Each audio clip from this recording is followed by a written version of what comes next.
Hi everyone, in today's video I'll show you guys how you can hide and remove a repost button on Instagram. So first of all, open your Instagram application.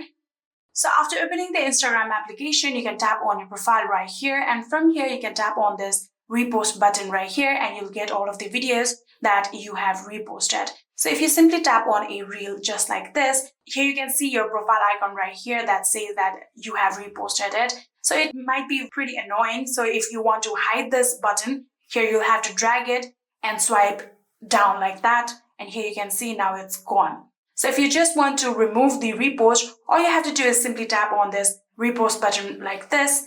And now you have removed this reel from your repost. Here you can go back and check. Here you can see now the reel is not in the repost section anymore. And just like that, you can hide and remove a repost button on your Instagram. I hope this video was helpful to you guys. If it was, please do not forget to hit that subscribe button and like our video. Thank you so much for watching. See you in the next.